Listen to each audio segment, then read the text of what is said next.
جب اجازت جانے کی طرف جاتے ہیں اور اللہ کے نبی صلی اللہ علیہ وسلم روز مبارک کو سلام دینے کے جاتے ہیں تو آپ نے اوپر دیکھا ہوگا، یاد لکھی ہوگی سورۃ الحجرات کی، یا ایھا الذین آمنوا لا ترفعوا اصواتکم فوق صوت النبی، اے لوگوں جو ایمان لے کر آئے ہو، اللہ کے نبی صلی اللہ علیہ وسلم کی آواز سے اوپر اپنی آواز بلند نہ کرو۔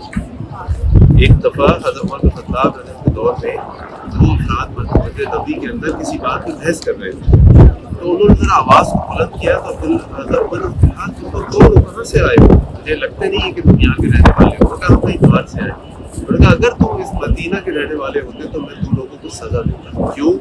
اللہ کے نبی صلی اللہ علیہ وسلم کی مسجد میں کبھی آواز بلند نہ کرنا۔ اب ذرا آپ سوچیے کہ اگر اللہ کے نبی صلی اللہ علیہ وسلم کی مسجد میں آواز نہیں بلند کرنا، اور اس کی جو ایک اور تفسیر ہے وہ یہ کہ اللہ کے نبی صلی اللہ علیہ وسلم کے قول کے سامنے، ان کے عمل کے سامنے، ان کے فعل کے سامنے کبھی اپنی بات نہ کرنا کہ میں یہ سمجھتا ہوں، میرے بڑوں نے یہ کہا، میرے والد نے اللہ کے نبی صلی اللہ علیہ وسلم کی بات سنی، اللہ کے نبی صلی اللہ علیہ وسلم کی بات اگر ہمارے سامنے آ جائے تو ہم نے کسی کی بات کو نہیں ماننا۔ اور یہ دنیا کا ہر امام جو بھی واقعی امام ہوگا، وہ حنیفہ ہو، امام شافعی ہو، امام احمد بن حنبل ہو، امام مالک ہو، سب کے یہ اقوال ہیں۔ اگر ہماری بات کے آگے اللہ کے نبی صلی اللہ علیہ وسلم کی بات آ جائے تو اس بات کو چھوڑ دو، دیوار کو مار دو، بھول جاؤ، مٹا دو۔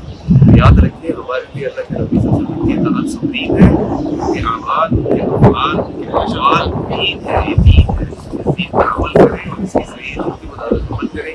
السلام علیکم۔